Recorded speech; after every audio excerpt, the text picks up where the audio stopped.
Hi friends, ಎಲ್ಲರಿಗೂ ನಮಸ್ಕಾರ. ಬನ್ನಿ ಫ್ರೆಂಡ್ಸ್, ನಿನ್ನ ಜೊತೆ ನನ್ನ ಕತೆ ಸೀರಿಯಲಿನ ಇವತ್ತಿನ ಸಂಚಿಕೆಯಲ್ಲಿ ಏನಾಗ್ತಿದೆ ಅಂತ ನೋಡ್ಕೊಬರೋಣ.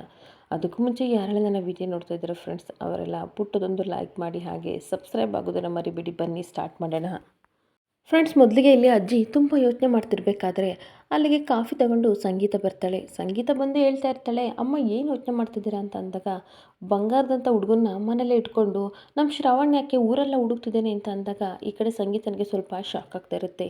ಅಮ್ಮ ಯಾರ ಬಗ್ಗೆ ಹೇಳ್ತಾ ಇದ್ದೀರಾ ಅಂತ ಕೇಳ್ತಾ ಇರಬೇಕಾದ್ರೆ, ಅಲ್ಲ, ನಮ್ಮ ಮನಸ್ವಿನಿನ ನಾವು ಅಜಿತ್ಗೆ ಕೊಡಬೇಕು ಅಂತ ಮಾತಾಗಿತ್ತು. ಆದರೆ ಇವಾಗ ನಮ್ಮ ನಚಿಕೇತ್ ಇದ್ದಾನಲ್ವಾ, ಮನಸ್ವಿನಿನ ನಚಿಕೇತಿಗೆ ಕೊಟ್ಟು ಮದುವೆ ಮಾಡ್ಬೋದಲ್ವಾ ಅಂತ ಅಂದಾಗ, ಈ ಕಡೆ ಸಂಗೀತನಿಗೆ ತುಂಬ ಶಾಕ್ ಆಗಿ ಅಜ್ಜಿ ಮುಖನ ನೋಡ್ತಾ ಇರ್ತಾಳೆ. ಹಾಗೆ ಬೇಜಾರಿಂದ ಈ ಕಡೆ ಸಂಗೀತ ಹೇಳ್ತಾ ಇರ್ತಾಳೆ, ಅಲ್ಲ ಅಮ್ಮ, ಚಿಕ್ಕ ವಯಸ್ಸಿನಲ್ಲಿ ಅಣ್ಣನಿಗೆ ತಂದ್ಕೋಬೇಕಾಗಿರೋ ಹುಡುಗಿನ ಇವಾಗ ದೊಡ್ಡನಾದ್ಮೇಲೆ ತಮ್ಮನ್ನ ಮದುವೆ ಆಗು ಅಂತಂದರೆ ಇದು ಸರಿನಾ ಹೇಳಮ್ಮ ಅಂತ ಅನ್ಬೇಕಾದ್ರೆ, ಅಲ್ಲ ಕಣೆ, ಚಿಕ್ಕ ವಯಸ್ಸಿನಲ್ಲಿ ಅಜಿತ್ಗಾಗಲಿ ಮನಸ್ವಿನಿಗಾಗಲಿ ಯಾರಿಗೂ ಸಹ ಈ ಪ್ರೀತಿ ಮದುವೆ ಇದ್ರ ಬಗ್ಗೆ ಏನೂ ಗೊತ್ತಿರಲಿಲ್ಲ. ನಾವೇ ಅಷ್ಟೇ ತಾನೇ ಮಾತಾಡ್ಕೊಂಡಿದ್ದು. ಇವಾಗಲೂ ನಾವೇ ಮಾತಾಡ್ಕೊಳ್ಳೋಣ ಬಿಡು, ಏನೂ ಆಗಲ್ಲ ಅಂತ ಹೇಳ್ತಾ ಇರ್ತಾಳೆ.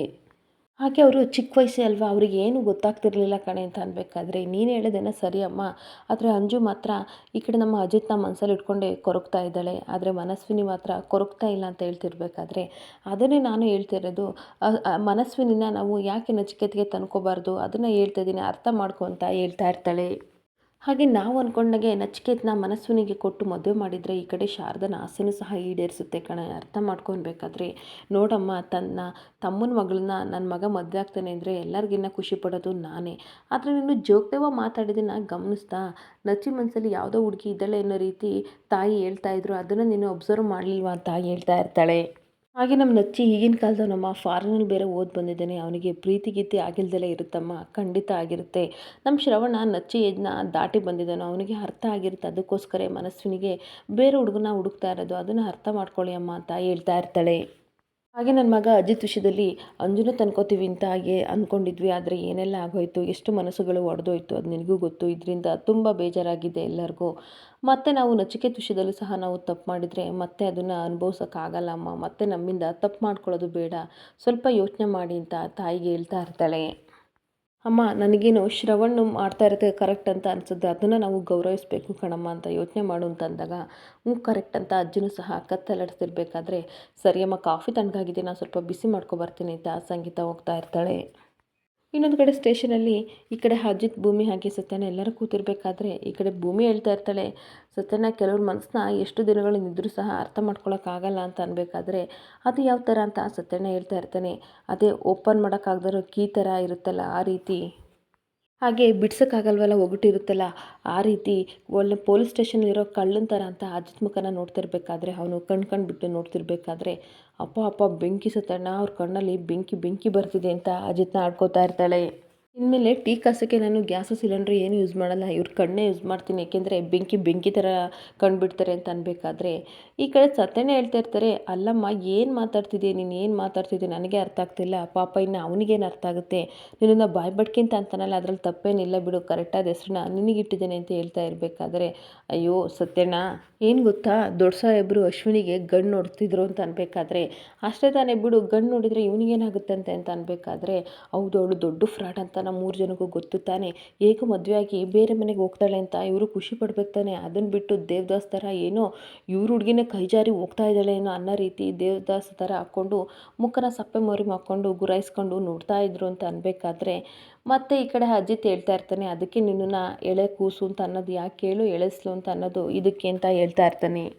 ನೋಡು, ಶ್ರವಣ್ ಮಾವ ಹುಡುಗನ ಹುಡುಕ್ತಾ ಇದ್ದೀನಿ ಅಂತ ಅಂದ ತಕ್ಷಣ ಅಶ್ವಿನಿ ಖುಷಿಯಾಗಿರಬೇಕು, ಆದರೆ ಅವಳು ತುಂಬ ಭಯದಿಂದ ನಡುಗ್ತಾ ಇದ್ಲು, ಅದನ್ನು ನೀನು ಅಬ್ಸರ್ವ್ ಮಾಡ್ದೆ ಅಂತ ಅಂದಾಗ, ಅಯ್ಯೋ, ಅವಳೇ ಹೇಳಿದ್ಲಲ್ಲ ಶಾರದತೆ ಸಿಕ್ಕಿದ ಮೇಲೆ ಮದುವೆ ಆಗ್ತೀನಿ ಅಂತ ಹೇಳ್ತಿರ್ಬೇಕಾದ್ರೆ, ಅದೊಂದು ರೀಸನ್ ಆಗಿದ್ರೆ ನಾನು ಸುಮ್ಮನಾಗ್ತಿದ್ದೆ, ಅದೊಂದು ನೆಪ ಅಷ್ಟೇ, ಅವಳಿಗೆ ಮದುವೆ ಆಗೋಕ್ಕೆ ಇಷ್ಟ ಇಲ್ಲ, ಅವಳೇನೋ ಬೇರೆ ಪ್ಲ್ಯಾನ್ ಮಾಡಿದ್ದಾಳೆ, ಆದರೆ ಆ ಪ್ಲ್ಯಾನ್ ಏನು ಅಂತ ನನ್ನ ಕೈಲಿ ಪ್ರೂವ್ ಮಾಡೋಕ್ಕಾಗ್ತಿಲ್ಲ, ಆದರೆ ಆದಷ್ಟು ಬೇಗ ಅವಳ ಹಿನ್ನೆಲೆ ಏನು, ಅವಳು ಏನು ಫ್ರಾಡ್ ಕೆಲಸ ಮಾಡ್ತಾಯಿದ್ದಾಳೆ ಅಂತ ನಾನು ಕಂಡುಹಿಡ್ತೀನಿ ಅಂತ ಅಜಿತ್ ಹೇಳ್ತಾ ಇರ್ತಾನೆ.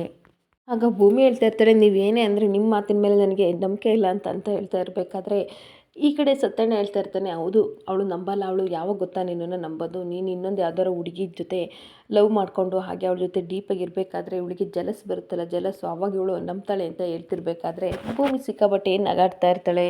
ಹಾಗೆ ಭೂಮಿ ಸಿಕ್ಕಾಪಟ್ಟೆ ನಗಾಡ್ತಿರ್ಬೇಕಾದ್ರೆ, ನಿಜ ಹೇಳು ನೀನು ಅಜಿತ್ನ ಲವ್ ಮಾಡ್ತಿದ್ದೀಯ ಅಲ್ವಾ ಅಂತ ಸತ್ಯನ ಕೇಳ್ತಾ ಇರ್ತಾನೆ.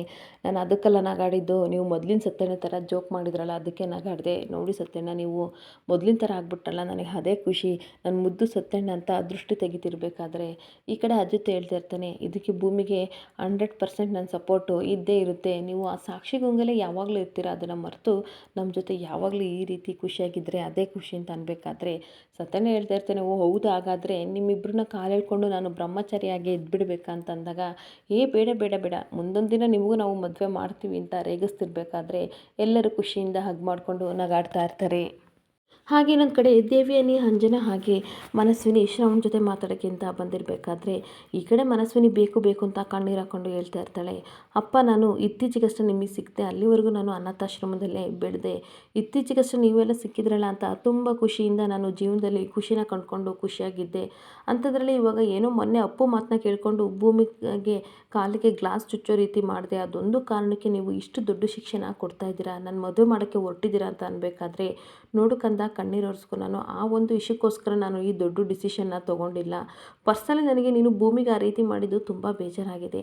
ಆದರೆ ನಾನು ಅದೊಂದು ರೀಸನ್ಗೋಸ್ಕರ ನಿನ್ನ ಮದುವೆನ ನಾನು ಮಾಡಬೇಕು ಅಂತ ಹೊರಟಿಲ್ಲ. ಮೊನ್ನೆ ಅಂಜು ಬ್ಯಾಲೆನ್ಸ್ ತಪ್ಪಿ ಬೀಳಬೇಕಾದ್ರೆ ಈ ಕಡೆ ಅಜಿತ್ ಇಟ್ಕೊಂಡಿದ್ದಕ್ಕೆ ಭೂಮಿ ಬೈದ್ಲು ಅಂತ ಹೇಳ್ದಲ್ವಾ ಅಂದಾಗ, ಹ್ಞೂ ಅಪ್ಪ ಅಂತ ಹೇಳ್ತಾ ಇರ್ತಾಳೆ. ಆವಾಗಲೇ ನಾನು ಈ ಡಿಸಿಷನ್ನ ತೊಗೊಂಡೆ. ಆಡ್ಕೊಳ್ಳೋರ ಬಾಯಿಗೆ ನಾವು ಕೊಡಬಾರ್ದಲ್ವ, ಅದಕ್ಕೋಸ್ಕರ ನಾನು ಭೂಮಿ ಆಡ್ಕೊತಿದ್ದಾಳೆ ಅಂತ ನಾನು ಹೇಳ್ತಾ ಇಲ್ಲ. ಅವಳು ಒಬ್ಬ ತಂದೆಯಾಗಿ ಏನು ಕರ್ತವ್ಯ ಇದೆ ಅದನ್ನು ಎಚ್ಚರಿಸಿದ್ಲು, ಅದಕ್ಕೋಸ್ಕರ ನಾನು ಈ ಡಿಸಿಷನ್ನ ತಂದಿದ್ದೀನಿ. ಆಮೇಲೆ ಊರಿನ ಜನಗಳೆಲ್ಲ ಸಹ ಇದೇನಿದು ಇನ್ನೂ ಮದುವೆ ಮಾಡಿಲ್ಲ ಅಂತ ಕೇಳ್ತಾರಲ್ವ, ಅದಕ್ಕೋಸ್ಕರ ನಾನು ಈ ಡಿಸಿಷನ್ನ ಮಾಡಿ ನಿನಗೆ ಮದುವೆ ಪ್ರಪೋಸಲ್ಲ ಮುಂದಿಟ್ಟಿದ್ದೀನಿ ಅಂತ ಹೇಳ್ತಾ ಇರ್ತಾನೆ. ಆಗ ದೇವಿಯನಿ ಸ್ವಲ್ಪ ನೀನಾದರೂ ಹೇಳು ಅಂತಂದಾಗ ಬೇಕು ಬೇಕು ಅಂತ ದೇವಿಯನಿ ಹೇಳ್ತಾ ಇರ್ತಾಳೆ, ನೋಡು ಮನಸ್ವಿನಿ, ಅಪ್ಪನ ಮಾತನ್ನ ನೀನು ನಿರಾಕರಿಸ್ಬೇಡ. ನೀನು ನೋಡಿದ ತಕ್ಷಣ ಮದುವೆ ಏನಾಗಲ್ಲ, ನಿನಗೇನಾದರೂ ಇಷ್ಟ ಆದರೆ ಮಾತ್ರ ಭಾವ ಮದುವೆ ಮಾಡೋದು ಅಂತ ಅನ್ಬೇಕಾದ್ರೆ ಅಲ್ವಾ ಭಾವ ಅಂತ ಕೇಳಿದಾಗ ಶ್ರವಣ ಹ್ಞೂ ಅಂತ ಹೇಳ್ತಿರ್ತಾನೆ. ಆಗ ಮತ್ತೆ ದೇವೇನು ಹೇಳ್ತಾ ಇರ್ತಾಳೆ, ನಿನಗೆ ಇಷ್ಟ ಇಲ್ಲ ಅಂತಂದರೆ ಬೇಡ ಅಂತ ಹೇಳ್ಬಿಡು ಅಂತ ಕಣ್ಸನ್ನೆ ಮಾಡ್ತಾ ಇರಬೇಕಾದ್ರೆ, ಸರಿಯಪ್ಪ ನೀವು ಹೇಗೆ ಹೇಳ್ತೀರಾ ಹಾಗೆ ಅಂತ ಮನಸ್ಸನ್ನು ಹೇಳ್ತಿರ್ಬೇಕಾದ್ರೆ ಈ ಕಡೆ ಅವ್ರ ಅಪ್ಪನಿಗೆ ತುಂಬ ಖುಷಿ ಆಗ್ತಿರುತ್ತೆ. ಸರಿ ಮಗನೇ, ನೀನು ಹೆಂಗೆ ಹೇಳ್ತೀಯೋ ಹಾಗೆ ಅಂದ್ಬಿಟ್ಟು, ನೋಡು ದೇವಿಯಾನಿ, ಈಗ ಮನಸ್ವಿನ ಒಪ್ಪಿಸ್ತಲ್ಲ ಅದೇ ರೀತಿ ನೀನು ಅಂಜನೂ ಮದುವೆಗೆ ಒಪ್ಪಿಸ್ಬಿಟ್ರೆ ಅಷ್ಟೇ ಸಾಕು. ತಂದೆ ಜಾಗದಲ್ಲಿ ನಿಂತ್ಕೊಂಡು ಇವರಿಬ್ಬರು ಮದುವೆನ ಅದ್ದೂರಿಯಾಗಿ ಮಾಡಿಬಿಡ್ತೀನಿ. ಆವಾಗ ನನ್ನ ತಮ್ಮ ರಮಣ್ಗೂ ಸಹ ಆತ್ಮಕ್ಕೆ ಶಾಂತಿ ಸಿಗುತ್ತೆ ಅಂತ ಹೇಳ್ತಿರ್ಬೇಕಾದ್ರೆ ಅಂಜು ತುಂಬ ಕೋಪ ಮಾಡಿಕೊಂಡು ಮಾವನ ಗುರಾಯಿಸ್ತಾ ಇರ್ತಾಳೆ. ಹಾಗೆ ದೇವಿಯೇ ತನ್ನ ಮನಸ್ಸಲ್ಲಿ ಹೇಳ್ಕೊತಾ ಇರ್ತಾಳೆ, ಆದಷ್ಟು ಬೇಗ ಭೂಮಿಗೆ ಗೇಟ್ ಪಾಸ್ ಕೊಟ್ಟು ನನ್ನ ಮಗಳನ್ನ ನಾನು ಅಜಿತ್ ಜೊತೆ ಮದುವೆ ಮಾಡಬೇಕು ಅಂತ ಅಂದ್ಕೊಂಡಿದ್ದೀನಿ. ನೀವು ನೋಡಿದ್ರೆ ಈ ರೀತಿ ಹೇಳ್ತಿದ್ದೀರ ಬಾವ, ಇದು ಖಂಡಿತ ಸಾಧ್ಯ ಇಲ್ಲ ಅಂತ ಹೇಳ್ಕೊಂಡು ಒಳ್ಳೊಳಗೆ ನಗಾಡ್ತಾ ಇರ್ತಾಳೆ. ಇನ್ನೊಂದು ಕಡೆ ಭೂಮಿ ಡೈರಿಲಿ ಲೆಕ್ಕ ಬರೀತಾ ಇರಬೇಕಾದ್ರೆ ಅಜಿತ್ ಸಹ ಬರ್ತಾನೆ. ಅಪ್ಪ ಅಂತೂ ಇಂತೂ ಡೈರಿಲಿ ಏನೋ ಬರೀತಿದೆಯಲ್ಲ ಅದೇ ನನಗೆ ಖುಷಿ ಅಂದ್ಬಿಟ್ಟು, ಇದೇನಿದು ಸೀರಿಯಸ್ ಆಗಿ ಬರುತ್ತಿದ್ದಾಳ ಅಂತ ಬಂದು ನೋಡಿದರೆ ಹಾಸ್ಪಿಟ್ಲ್ ಬಿಲ್ಲನ್ನು ಲೆಕ್ಕ ಮಾಡಿಕೊಂಡು ಲೆಕ್ಕ ಬರೀತಾ ಇರ್ತಾಳೆ. ಅದನ್ನು ನೋಡಿ ಅಜಿತ್ಗೂ ಸ್ವಲ್ಪ ಟೆನ್ಷನ್ ಆಗುತ್ತೆ. ಇದೇನಿದು ಹಾಸ್ಪಿಟ್ಲ್ ಬಿಲ್ಲೆಲ್ಲ ಲೆಕ್ಕ ಮಾಡ್ತಾ ಇದೆಯಲ್ಲ, ಯಾರು ಕೇಳಿದ್ದು ಅಂತ ಅನ್ಬೇಕಾದ್ರೆ, ನೀವೇನು ಕೇಳಿಲ್ಲ ಆದರೆ ಕೊಡಬೇಕಾಗಿರೋದು ನನ್ನ ಧರ್ಮ ಅಲ್ವಾ ಅಂತ ಹೇಳ್ತಾ ಇರ್ತಾಳೆ. ಹಾಗೆ ಸ್ವಲ್ಪ ಅಮೌಂಟ್ನ ತಗೊಳ್ಳಿ ಅಂತ ಅಜಿತ್ ಹತ್ರ ಕೊಡ್ತಾ ಇರಬೇಕಾದ್ರೆ ಅವನು ಸ್ವಲ್ಪ ಆಶ್ಚರ್ಯದಿಂದ ಅವಳ ಮುಖನ ನೋಡ್ತಾ ಇರ್ತಾನೆ. ನೋಡಿ ಸಾಹೇಬ್ರೆ, ಇದುವರೆಗೂ ಸಹ ನೀವು ನನಗೆ ಎಷ್ಟೆಲ್ಲ ಖರ್ಚು ಮಾಡಿದ್ದೀರಾ, ಆ ಖರ್ಚು ಈ ಖರ್ಚು ಅಂತ 2,50,34 ರೂಪಾಯಿನ ನೀವು ನನಗೆ ಖರ್ಚು ಮಾಡಿದ್ದೀರಾ. ಆದರೆ ನಾನು ಇವಾಗ ಟೀ ಅಂಗಡಿಲಿ ಸ್ವಲ್ಪ ದುಡ್ಡನ್ನು ಮಾತ್ರ ಸೇವ್ ಮಾಡಿದ್ದೀನಿ. 23,554 ರೂಪಾಯಿ ಮಾತ್ರ ಇದೆ. ಅಗ್ರಿಮೆಂಟ್ ಮುಗಿಯೋ ಅಷ್ಟಿಗೆ ಇನ್ನು ಮಿಕ್ಕಿ ಸಾಲ ಎಲ್ಲ ನಾನು ತೀರಿಸಿ ಹೋಗ್ತೀನಿ. ಸದ್ಯಕ್ಕೆ ಇದನ್ನು ತೊಗೊಳ್ಳಿ ಅಂತ ಹೇಳ್ತಿರ್ಬೇಕಾದ್ರೆ ಅಜಿತ್ಗೆ ತುಂಬ ಫೀಲ್ ಆಗ್ತಾ ಇರುತ್ತೆ. ಹಾಗೆ ತುಂಬ ಬೇಜಾರು ಮಾಡಿಕೊಂಡು ಈ ಕಡೆ ಭೂಮಿ ಕೈಲಿದ್ದ ಡೈರಿ ಕಿತ್ಕೊಂಡು ನೋಡ್ತಾ ಇದ್ದರೆ, ಅವಳು ಬಂದಾಗಿಂದಲೂ ಸಹ ಏನೇನು ತಿಂದೆ ಏನೇನು ಕುಡಿದೆ ಅದು ಪ್ರತಿಯೊಂದೂ ಸಹ ಲೆಕ್ಕನ ಬರೆದಿರ್ತಾಳೆ. ಅದನ್ನು ನೋಡಿ ಅಜಿತ್ಗೆ ತುಂಬ ಕಣ್ಣೀರು ಬರ್ತಾ ಇರುತ್ತೆ. ಅಲ್ಲ, ನೀನು ನಮ್ಮನೆಗೆ ಬಂದಾಗಿಂದಲೂ ಸಹ ಏನೇನು ಕುಡಿದೆ ಏನೇನು ತಿಂದೆ ಅದನ್ನೆಲ್ಲ ಲೆಕ್ಕ ಬರ್ತಿದೆಯಲ್ಲ, ನೀನು ಅದನ್ನು ಯಾರು ಕೇಳಿದ್ದು ಅಂತ ಕಣ್ಣೀರು ಹಾಕೊಂಡು ಹೇಳ್ತಾ ಇರ್ತಾನೆ. ಹಾಗೆ ಮತ್ತೆ ಭೂಮಿಯು ಸಹ ತುಂಬ ಬೇಜಾರು ಮಾಡ್ಕೊಂಡು ಹೇಳ್ತಾ ಇರ್ತಾಳೆ, ಮನೇಲಿ ಯಾರೂ ಕೇಳಿಲ್ಲ ಸಾಹೇಬ್ರೆ, ಆದರೆ ಕೊಡಬೇಕಾಗಿರೋದು ನನ್ನ ಧರ್ಮ ಅಲ್ವಾ. ಮನೇಲಿ ಅತ್ತೆ ಅಜ್ಜಿ ಎಲ್ಲರೂ ಸಹ ಬಜೆಟ್ ಹಾಕ್ತಾರಲ್ವಾ, ತಿಂಗಳ ಕೊನೆಯಲ್ಲಿ ಎಷ್ಟೆಷ್ಟೆಲ್ಲ ಬರುತ್ತೆ ಅಂತ ನನಗೂ ತುಂಬ ಚೆನ್ನಾಗಿ ಗೊತ್ತು. ಅದನ್ನು ಕೊಡ್ದಲೇ ನಾನು ಖಂಡಿತ ಹೋಗಲ್ಲ ಅಂತ ಹೇಳ್ತಾ ಇರ್ತಾಳೆ. ಹಾಗೆ ಅಜಿತ್ ಸಹ ತುಂಬ ಬೇಜಾರು ಮಾಡ್ಕೊಂಡು ಹೇಳ್ತಾ ಇರ್ತಾನೆ, ನಾನು ನಿನಗೆ ತಾಳಿ ಕಟ್ಟಿರೋ ಗಂಡನ ಮನೇಲಿ ತಿಂದಿರೋದಕ್ಕೆ ಉಂಡಿರೋದಕ್ಕೆ ಕುಡ್ದಿರೋದಕ್ಕೆ ಎಲ್ಲರಿಗೂ ಸಹ ಲೆಕ್ಕ ಕೊಡಬೇಕು ಅಂತ ಯಾವನಾರ ಹೇಳಿದ್ದೇನೆ ಅಂತ ಕೇಳ್ತಿರ್ಬೇಕಾದ್ರೆ ಭೂಮಿ ಹೇಳ್ತಾ ಇರ್ತಾಳೆ, ಆದರೆ ನೀವು ನಿಜವಾದ ನನ್ನ ಗಂಡ ಅಲ್ವಲ್ಲ, ನೀವು ನಿಜವಾಗಿ ನನ್ನ ತಾಳಿ ಕಟ್ಟಿಲ್ಲ. ಏಕೆಂದರೆ ಒಪ್ಪಂದದ ಮದುವೆ ನಾವು ಆಗಿರೋದು, ಅದರಲ್ಲೂ ನಮ್ಮ ತಾಯಿ ಲಾಯರ್ ಫೀಸ್ ಎಲ್ಲ ನೀವೇ ನೋಡ್ಕೊತಿದ್ದೀರಾ, ಅದರಲ್ಲಿ ಈ ಫೀಸು ಸಹ ತುಂಬ ಜಾಸ್ತಿ ಆಗ್ತಿದೆ. ಇದು ಧರ್ಮ ಅಲ್ಲ, ಅದಕ್ಕೋಸ್ಕರ ನಾನು ಈ ರೀತಿ ಮಾಡ್ತಾ ಇದ್ದೀನಿ ಅಂತ ಕಣ್ಣೀರು ಹಾಕೊಂಡು ಹೇಳ್ತಾ ಇರ್ತಾಳೆ. ಆಗ ಅಜಿತ್ ಸಹ ತುಂಬ ಬೇಜಾರು ಮಾಡ್ಕೊಂಡು ಏನು ಮಾತಾಡದೆ ಸುಮ್ಮನೆ ತನ್ನ ಪಾಡಿ ತಾನು ಹೋಗಿ ಜೋರಾಗಿ ಡೋರ್ನ ಲಾಕ್ ಮಾಡಿಬಿಟ್ಟು ತನ್ನ ಪಾಡಿ ತಾನು ಬಂದು ಮಲ್ಕೊಬಿಡ್ತಾನೆ. ಆವಾಗ ಭೂಮಿ ಯೋಚನೆ ಮಾಡ್ತಾ ಇರ್ತಾಳೆ, ಅಲ್ಲ ನಾನು ಲೆಕ್ಕ ಕೊಟ್ಟಿದ್ದಕ್ಕೆ ಈ ರೀತಿ ಇವರು ಬೇಜಾರು ಮಾಡ್ಕೊಂಡು ಮಲ್ಕೊಂಡ್ರಲ್ಲ ಅಂದ್ಬಿಟ್ಟು ಅಲ್ಲಿ ದೇವ್ರ ಹತ್ರ ಹೋಗ್ಬಿಟ್ಟು, ಅಪ್ಪ ಕೃಷ್ಣ, ಒಂದಿನ 2 ದಿನ ಆದರೆ ಏನೋ ಪರವಾಗಿಲ್ಲ, ಆದರೆ 1 ವರ್ಷ ನಾನು ತಿಂದು ಉಂಡಿಂದೆಲ್ಲ ಲೆಕ್ಕ ಕೊಡಬಾರ್ದು, ನಾನು ಮಾಡ್ತಾ ಇರೋದು ತಪ್ಪ, ಯಾಕೆ ಇವರು ಈ ರೀತಿ ನನ್ನ ಮೇಲೆ ಬೇಜಾರು ಮಾಡ್ಕೋತಿದ್ದಾರೆ ಅಂತ ದೇವ್ರ ಹತ್ರ ಕೇಳ್ಕೊತಾ ಇರ್ತಾಳೆ. ಇಲ್ಲ ಕಾಪಾಡಪ್ಪ ಅಂತ ಹೇಳಿ ಅವಳು ಸಹ ಮಲ್ಕೊಂಡಾಗ ಸ್ವಲ್ಪ ಹೊತ್ತಾದ್ಮೇಲೆ ಅಜಿತ್ ತುಂಬ ಬೇಜಾರು ಮಾಡ್ಕೊಂಡು ಆ ಡೈರಿನ ಓಪನ್ ಮಾಡಿ ಆ ಡೈರಿಲಿ ಏನೋ ಬರೆದ್ಬಿಟ್ಟು ಇಟ್ಬಿಟ್ಟು ತುಂಬ ಬೇಜಾರು ಮಾಡ್ಕೊಂಡು ಮತ್ತೆ ಮಲಗ್ತಾನೆ.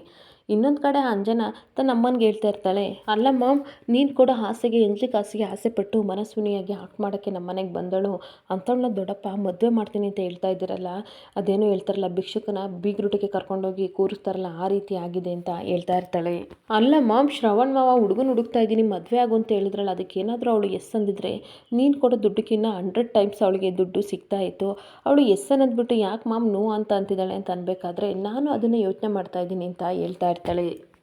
ಹಾಗೆ ಮತ್ತೆ ಈ ಕಡೆ ಅಂಜು ಹೇಳ್ತಾ ಇರ್ತಾಳೆ, ಅಲ್ಲ ಮಾಮ್, ಏನಾದರೂ ಇವಳು ಪ್ಲ್ಯಾನ್ ಮಾಡಿಕೊಂಡು ನನ್ನ ಅಜಿತ್ ಮೇಲೆ ಕಣ್ಣಾಕಿಲ್ಲ ತಾನೆ, ಏನಾದರೂ ಈ ಮದುವೆ ಕ್ಯಾನ್ಸಲ್ ಮಾಡಿ ಅವನನ್ನ ಮದುವೆ ಆಗೋಕ್ಕೆ ಏನಾದರೂ ಪ್ಲ್ಯಾನ್ ಮಾಡಿಲ್ಲ ತಾನೆ ಅಂತ ಹೇಳ್ಬೇಕಾದ್ರೆ ದೇವ್ಯನಿಗೆ ಶಾಕ್ ಆಗ್ತಿರುತ್ತೆ. ಆದರೆ ಆ ಕಡೆಯಿಂದ ಅಶ್ವಿನಿ ಖಂಡಿತ ಇಲ್ಲ ಅಂತ ಹೇಳ್ತಾ ಇರ್ತಾಳೆ.